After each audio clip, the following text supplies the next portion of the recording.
On your Thursday episode of Locked On Raptors, can the Toronto Raptors learn any lessons from what we've seen in the NBA playoffs so far, plus more as we dig in to the mailbag?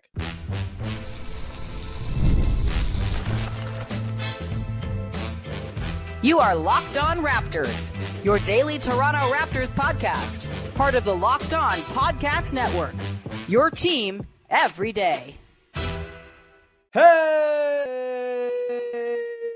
what's going on? And welcome to another episode of Locked On Raptors, part of the Locked On Podcast Network, your team every day. It is Thursday, May the 1st. Holy crap, it's May, baby.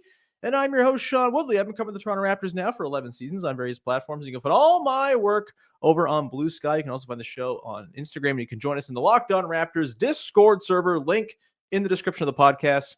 Free to join. Come be part of our listener family. It's great. We always definitely agree on things. Today's show is brought to you by our friends over at Amazon Fire TV Stick 4K. Turn any TV into your Xbox. No console needed. Head to amazon.com/Fire TV Locked On to learn more. And we are off and running here on a Mailbag Thursday edition of Locked On Raptors. You, the freaks in the Locked On Raptors Discord, sent in some great questions. I'm going to answer those questions in order of how I've deemed them in terms of quality, I guess. So yeah, let's get to it. We've got questions coming up on parity within the NBA and how we can expect it to kind of track forward.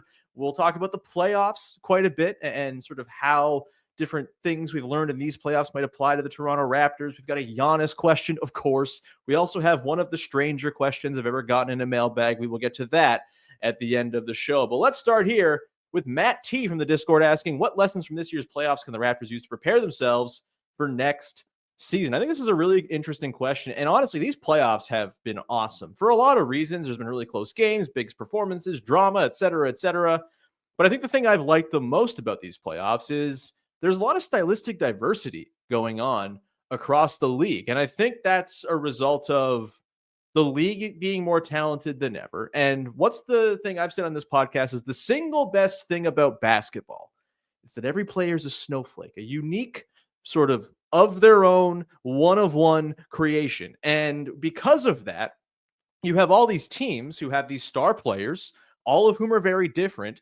And the sort of tendrils of team building and play style kind of branch out in all these different directions based on what the star player on a team looks like. And I think that leads to all kinds of interesting things when it comes to how teams are put together. Like no two stars in the NBA are the same. And so you see a series like the Clippers Nuggets series, right? Where obviously Jokic is so pivotal to what the Nuggets do on the floor. And he totally defines the way they play on both offense and defense, considering his limitations on one end and his many, many gifts on the other. You have the Clippers who play a different style. They've got a lot of ISO guys they can go and throw it to and kind of break things down, hunt matchups, things like that. You have other teams like the Warriors who play the beautiful game and all this kind of off-ball screening stuff. Then you have teams like the Rockets who just do wrestling moves out there for 48 minutes. Like, I think the league's in a really healthy place, actually, when it comes to stylistic diversity. And I'm really encouraged that, yes, like three-point shooting is going to be up because three-point shooting is a way to score efficient points. Like, it's just the way the math works. There's going to be more shooting now than there was in 2004 when apparently calculators weren't so good back then or something. And we just hadn't really figured out the power of getting up a lot of threes. But I don't think we're seeing a lot of teams really try to copy the Boston Celtics model of everything we do is geared towards getting open threes. It's drive, it's kick, it's swing, it's three. It's drive, it's kick, it's three. It's pull up three. That's not how a lot of these teams are playing. And I think it's great for the health of the league. And I think it's interesting when you're a team that's trying to kind of punch into the mix to know that, hey, it doesn't all have to be done one way. Like the Raptors do not have to go out and try to build a Celtics-like roster to go play Celtics ball. Guess what? No team is going to play Celtics ball as well as the Celtics play Celtics ball. So you better try something different, try to beat them at a different game and kind of level up the evolution of the game that way. And I think the Raptors, you know, they're not going to play Celtics ball for sure. I think we're going to see that, you know, over time, things are going to change. There's going to be new copycats, all this type of stuff. But I think the Raptors are set up with the way they play. They have this sort of egalitarian, ball movement heavy, player movement heavy offense. We'll see how things work with Brandon Ingram. We're seeing how their defense is kind of taking shape and forming an identity. And I got to say, if we're looking at how defense is played in the NBA, I think there's a lot of teams that are proving right now that the Raptors were kind of onto something with this high pickup point ball pressure defense. I was a little skeptical on it early because I didn't think the Raptors had the personnel to really do it. But if you got guys who give a damn, then that can go a long way. And we're seeing a lot of teams, the Thunder, the Pacers, with their nasty guys like Andrew Nembhard and Aaron Nesmith and TJ McConnell and all this stuff. Like, these teams can get by playing this very aggressive style of defense and really make it work for them. It can kind of compensate if you have issues in other spots. The Raptors obviously aren't super flush with great wing defensive talent, but they can guard on the ball. And that's the thing I think they're going to continue to prioritize. We're seeing that on the defensive end is a real sort of hallmark of a lot of these teams defensively right now. And then on offense, like I said, like, they're not beholden to forming themselves into one thing. Like, they can kind of take the talent they have, work with it, try to perfect their own formula, and that can very much work in a league where all kinds of different formulas are working. I also think a thing we're learning in these playoffs is that you just can't have bad players. You got to have a lot of good players. And we're seeing right now, like, depth is just so crucial for a couple reasons, right? Like, if you're playing a high octane style of defense, or you're just playing, in today's NBA where pace is high, and not even so much pace, it's just like, it's so physical, it's so bruising. It takes so much out of you to play high level on both ends of the floor. Offense is so sophisticated, so much energy has to go into defense. And the same thing the other way. Defense is pulling out all the stops to stop offense. And so offense needs to work really hard. It's just exhausting. And you can't do it when you only have 5, 6, or 7 guys that you trust to play. And I think we're seeing this now, right? Like the Lakers fizzled out against the Wolves because they didn't have more than 5 guys they trusted. There was oh man, this team is deep. They've got Jackson Hayes and Jordan Goodwin. No, like, Gabe Vincent ain't coming through that door to save you, man. Like, they not only were they thin in terms of functional rotation players, but they were also thin in terms of ways in which they could play. There was no stylistic diversity to the Lakers. They just had 5 guys who played the same way. They had no bigs. They had to just kind of roll out and play the way they could play. And you saw the Wolves on the other side, this team that's very deep, has a lot of good players off their bench, a lot of interchangeable parts, lots of different types of lineups they could play. 2 big, 1 big, go small, go bare on the bench. Maybe you don't play a point guard and have Anthony Edwards be your gigantic ball handling heliocentric guy. Like, they could kind of toy around with all types of ways to play, while the Lakers were just kind of stuck playing one. And the team with more ways to play and more good players to play it is the one that came out on top. I think depth, stylistic diversity, being able to play different styles. Again, all these teams can play different ways, and you need to be able to adapt to that, press advantages where you can. And if you're only stuck playing one style of ball because you have 5 or 6 guys you trust, and you just have to play what those guys are conducive to playing, you're going to be in trouble in the playoffs, where matchups are everything, where coaching is really, really good. And by the middle of a series, you're figured out, if not earlier, right? It's a really tough grind. And again, star power obviously is going to be the thing that drives it all in most cases. The Wolves are great, not just because they have a lot of good players, but because Anthony Edwards is incredible. We saw with the Bucks, for example, a team that has one of the single best stars you could possibly bring to the fight, also not having enough because they had 2 or 3 viable rotation players, not even a full lineup's worth of guys you feel comfortable being on the floor to play with him. And so, yeah, I think it's just, with the way the league is going, with how deep the league is, with how that depth is changing the way teams are playing and making it so every series is like a new sort of matchup problem to deal with. Every single team you play, like, there's just different stuff you got to prepare for. Not everyone's playing the same way. It really is a value to have depth. And I think the Raptors in particular, I mean, they're going to go into next season, having playoff level players is one thing. You got to get to the playoffs to figure out exactly how playoff viable all these guys are. But they project to go into next year having like 10 guys you feel happy playing rotation minutes for you in the regular season, which is a great start. Again, the playoffs help you learn who's cut out for it, who's not, and then you adapt from there. But I think those are the big lessons from the playoffs for me when it comes to how it can be applied to what the Raptors are going to do next year. It's interesting stuff. Playoffs have been awesome. Loving it. One other thing too. Last thing I'll say, I think the concept to the point of like stylistic diversity and different teams playing different styles. I think there was a time between like, this honestly is like very Warriors related, like the 2015 through maybe 2022, something like that. Like the last Warriors title, maybe even before that though. Like there was this notion, I think, that you could only have, one non-shooter on the floor. Teams were too smart defensively to get by with, more than one non-shooting threat. But you're looking around the league, and there are a lot of teams out there right now that are playing multiple non-shooting threats and getting by. I mean, the Rockets and Warriors are two of them. They're playing a really fun series back and forth. Neither of those teams are flush with shooting. Obviously, the Warriors have Steph Curry, so that balances things out. And that's the thing, right?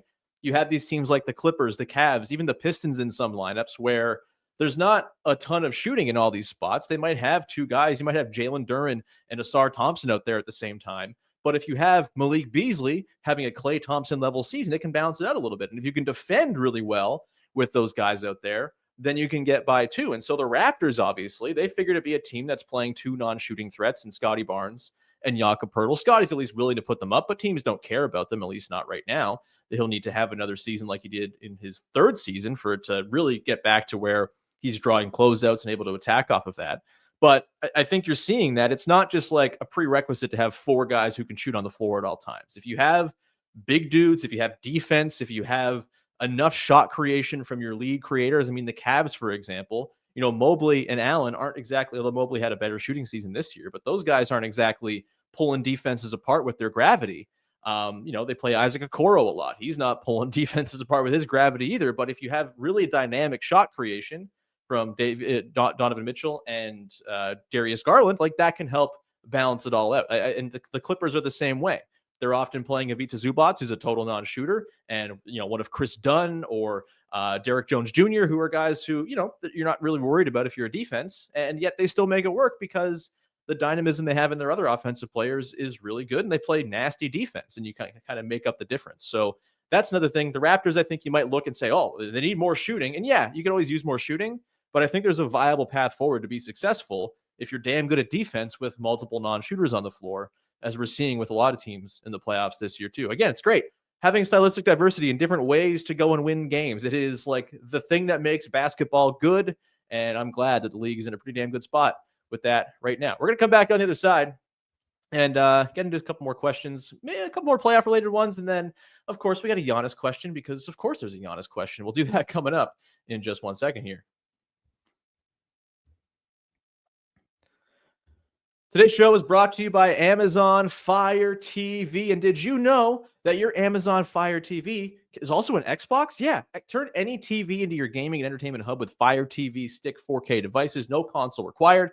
Just grab your paired controller, subscribe, or sign into Xbox Game Pass Ultimate with EA Play included, and you're ready to go dive into hundreds of premium titles, including EA Sports College Football 25 to Call of Duty, as easily as you stream your favorite shows.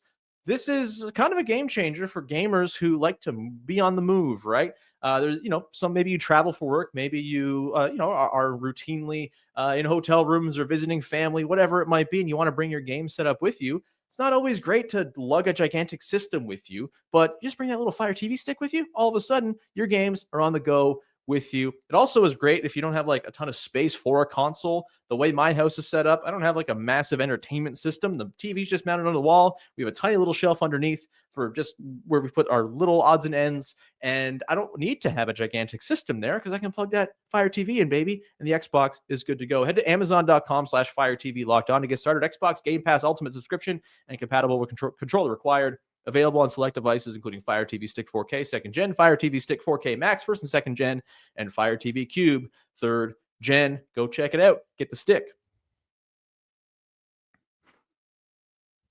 Back at it here on your Thursday mailbag edition of Locked On Raptors. A couple more playoff-related questions here, and then we'll get to the Giannis question for you pigs. This one comes from Nico asking, which individual Raptors skill on the roster right now do you think would pop the most in a playoff series? This is a great question. This is, again, part of the mystery of what the hell the deal is with the Raptors right now, because we don't know exactly how this is all going to play once the postseason pressure cooker is upon us. And you hope we start finding out next year. I think the easy answer here is Brandon Ingram shot making. I mean, we've seen him have really successful playoff series in the past. Not so much last year when Lou Dort put him in the torture chamber in that really not fun series against the Thunder for the Pelicans, but he was also coming off an injury, so I kind of give him a pass there. He averaged like 27, 5-5 in that first round series against the Suns back a few years ago. I think it was the year the Suns made the finals. He's just he's a really good shot maker. Having a 6'8" guy who can just kind of get something, hunt mismatches, go and pick out the worst defender on another team, and just kind of pick at that scab. Like that's what playoff basketball often is. It's maybe not the prettiest style of basketball, but in the postseason, pretty is not really what you need. You just need functional. You need to get it done.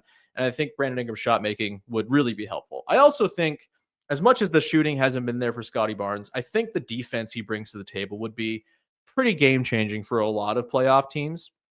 Again, he's like 6'8", 6'9". He can switch. He can play as a backline rim protector.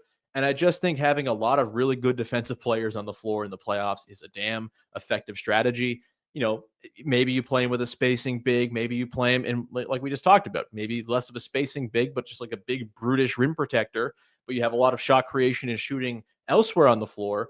And I think his passing, his mismatch hunting in his own right, like I think he showed back in the playoffs in his first and only playoff run. And when he missed a couple of games with the ankle injury against the Sixers back in 2022, like he's a playoff ass player. I think he can, he's got the mid-range bag that's valuable in the postseason. And I think you can play a lot of different styles with Scottie Barnes. You can play him as a small 5 if you need to roll small. You can play him as a 4. You can slide him up if you have some shooting in the front court, and he can be a gigantic 3 for you. I think just his versatility as a guy, really playoff friendly. And I'm excited to see him back in the playoffs, hopefully very, very soon. Another question here comes from Kaz, who's a bit of a leech here because he just saw the good question from Nico and is like, oh, let me double down on this instead of coming up with my own creative IP. That's fine. We like Kaz just fine, I guess. Go listen to last Friday's podcast. Kind of an add-on, but which Raptors starter, IQ, RJ, BI, Scottie Barnes, Jakob Poeltl would slot in best on which playoff team to help them win it all? Also a great question.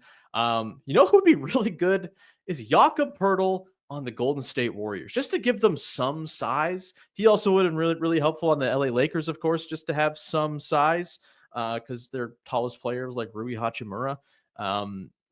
Jakob Poeltl is just like a really steady big man for a couple of these teams that are kind of light on bigs would be really useful, I think. I also think like Brandon Ingram on the Thunder would be pretty fascinating. It's just like, if things get really hairy and you find that, Jalen Williams is struggling again to create his own shot and kind of make the most when the ball comes to him with an advantage after Shea gets doubled. Brandon Ingram just kind of be able to bail out possessions. That'd be pretty handy as well. Also, Ingram on the Rockets, just like some actual finesse scoring would be really nice. Just like put him into Jalen Green's spot and have him be like taller and longer and less prone to getting picked apart on defense, and B, just like a more reliable big shot maker. I think Ingram be really nice on that Rockets team. He wouldn't fit the ethos of, everything we do is punches, but, he'd bring a bit of a different flavor to that team that I think they could sorely use. I think those are a couple picks to come to mind off the top of the dome. Next one here. Let's get the Giannis question out of the way. This one comes from Stago, asking, what's the maximum you would give up in a Giannis trade before you walked away? I talked about this on yesterday's show, obviously at length. I don't want to make it a huge routine to talk Giannis until there's actual Giannis stuff to talk about. But when it comes to walking, like it's a pretty high walk away point for me with Giannis because he's Giannis. Like I get it. People love the notion of a slow, patient build. Hell, I'm usually in that camp. Like I have no problem if the Raptors keep what they're doing here going and they just kind of build a little bit year over year, get good, get a little better, get very good, use that position as very good to parlay it into something more via trade, whatever it might be. I've got no problem with that. And if the Raptors don't get Giannis, I'm not going to be upset because I think they're going to be in pretty good shape to just kind of have a long, sustained run of being pretty good. But what's great is having a guy who can make you great, and that is Giannis. Giannis is a once-in-a-lifetime type of guy if you get him on your team.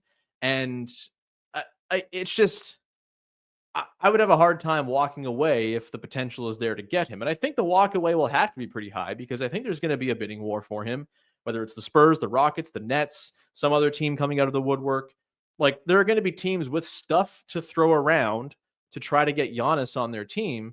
And the Raptors are going to have to be ready to pay up big. For me, the package I outlined yesterday, Scottie, RJ, this year's first rounder, if it's not number one overall. And like, I don't know, 3 more first rounders. The swaps I don't so much care about, because swaps, when you're a really good team, there's not a ton of downside those if you have Giannis on your team for the next 4 or 5 years, assuming they can retain him after a couple of years when he hits free agency. Yeah, I think it's probably 4 firsts plus Scottie and RJ is the walkaway point for me. Beyond that, I mean, you're just kind of running out of stuff to trade anyway. And you're at the point then, if you're adding more players into that deal, then it starts to sap your actual functional depth of the team Giannis would be joining. And I don't think that's a great idea. Like, I like the idea of throwing Giannis on a team where you have Jacoby Walter and Grady Dick as sort of guys who can emerge and grow into something more playing with Giannis over the next couple of years. And, kind of you can improve your team internally that way while also still looking for moves on the margins to upgrade, of course.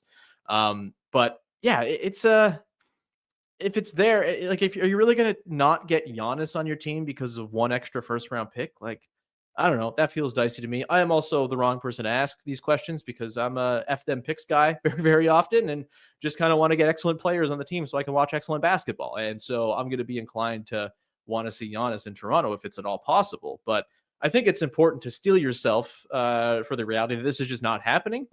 And so if you're really excited about it, temper your expectations, because it's probably not happening. If you're really concerned about it, don't worry so much, because it's probably not happening. So, like, all this spitballing, all this speculation and sort of ethereal trade mapping, it doesn't matter. Like, it's probably not going to end up in a situation where Giannis is on the Toronto Raptors come the next season.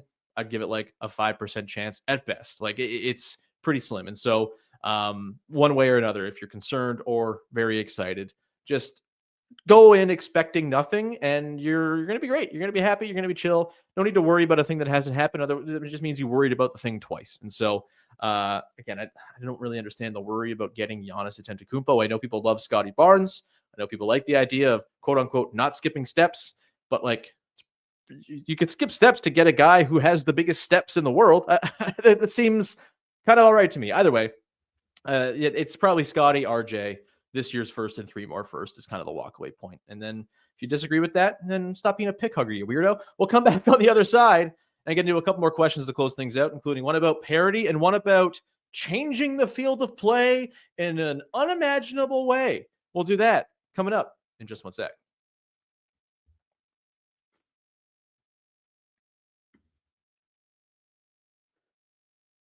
All right, wrapping things up here, final segment of your Thursday mailbag edition of Locked On Raptors. And let's get to a question about parity. This one comes from Muggsy, asking, the Celtics are about to be in salary apron hell. Will the threat of the second apron actually create more parity in the association, or is this a pipe dream?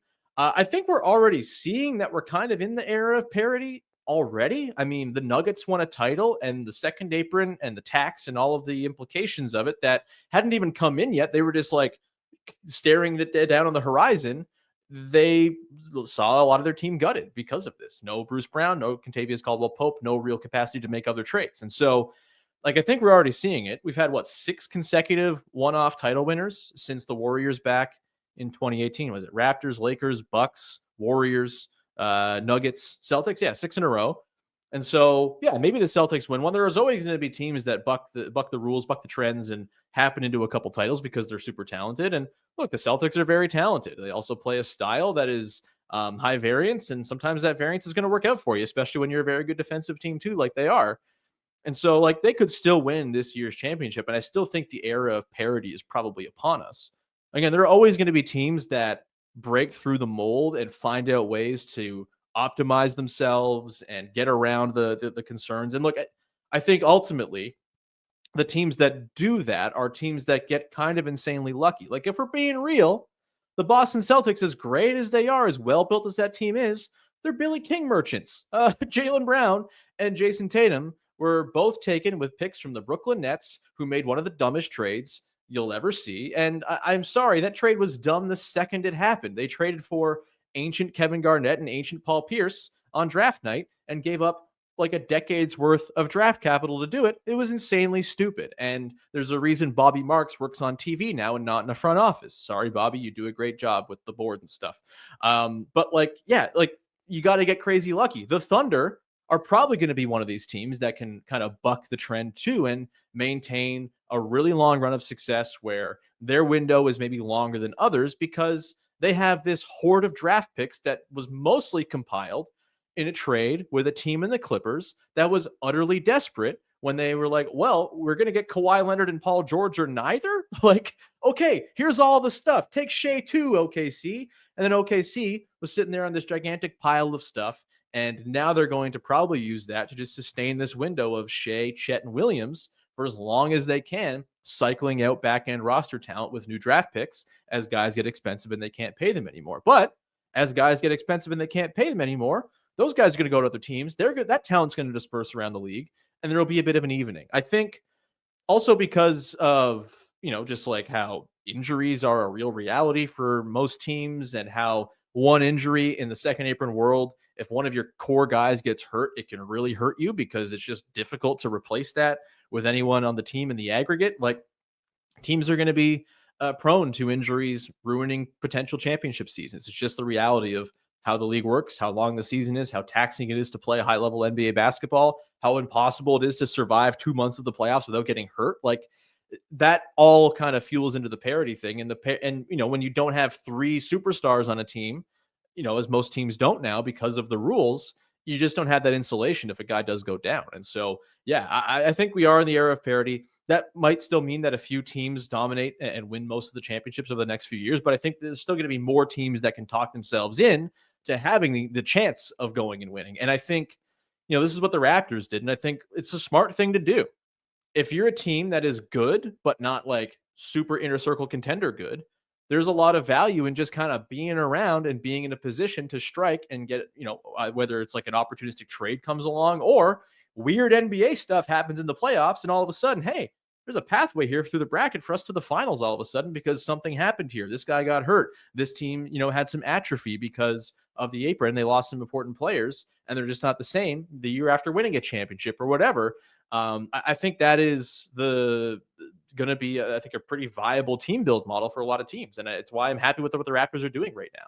I think they're going to be on track to be, not right away, but in a few years' time, one of those teams that can, talk themselves into, hey, like, yeah, we're not like inner circle contenders, but we can be the benefactors of luck if things break right. Luck is such a huge thing in the NBA playoffs. And I think the more good players you have, the deeper you are, the more, financial flexibility you maintain for yourself. It's all going to make you able to kind of create your own luck, as it were, and find your way into spots that maybe you didn't think you could be.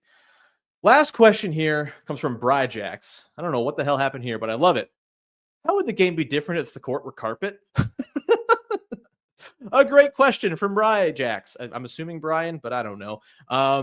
Bryjax, I thought about this more than any of these other questions I got asked today.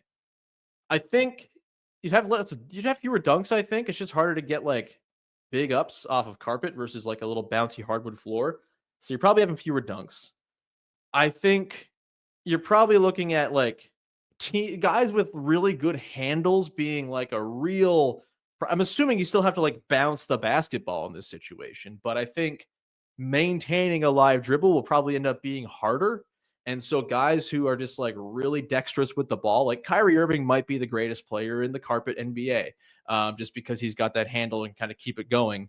Or maybe it's guys who have like a higher handle. Maybe Scottie Barnes becomes an absolute superstar because having a high handle means you get to pound the ball on the floor harder and the dribble is easier to keep alive as opposed to guys who are a little lower to the ground. There's no force there to keep the ball going. It's fascinating. Like, what kind of carpet are we using? Is it like a rug? Is it like a thin sort of, that sort of really, rough textured carpet? Is it like a fluffy plush carpet? These are all very important questions that, we don't have answers to. So we just have to infer.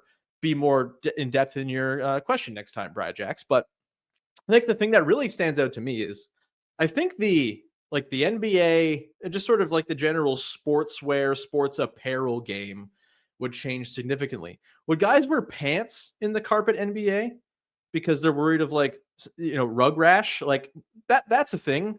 Would like there be signature carpet burn guards that guys wear on their knees as like pads to avoid getting crazy rug burn? Maybe. Like does ESPN, they have Nick DiPaula who covers shoe drops for ESPN right now. Would ESPN have a new guy who covers like rash guard apparel, like signature rash guards? Maybe. I don't know.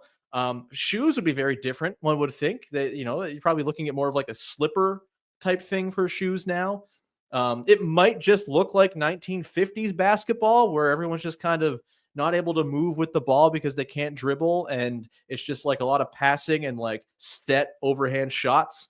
Like maybe that's just a way to like totally throw the game back into oblivion.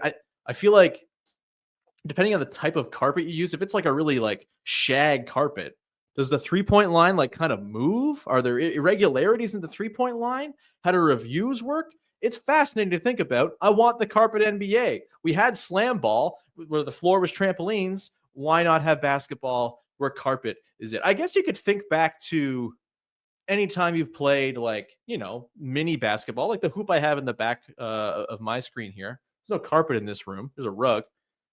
Maybe I'll try to handle on that later. But like thinking back to like when you've maybe played in like a basement where you've had a carpeted floor and a little mini hoop, how did that change things? There's not a lot of handling when you're using a tiny little basketball to go and, make your moves. So yeah, it's a great question. I want to see it. Spike TV, get it going, please. And make Bryjax the commissioner, or at least give him some like residuals from this very lucrative league that will come about.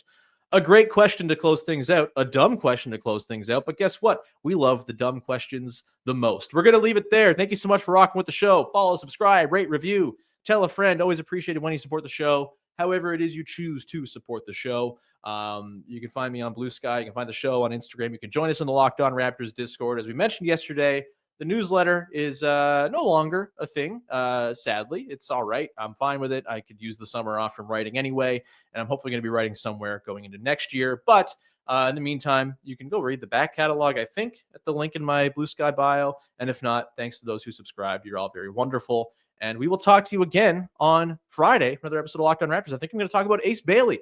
I was supposed to talk about him yesterday, but then we had to get all Giannis about it. So we'll do some Ace Bailey stuff tomorrow as we continue to look at prospects who the Raptors may not have a chance to draft after the lottery balls come through in 11 days from now. But thank you so much. I always appreciate you rocking with the show and hanging. We'll talk to you soon. Bye-bye.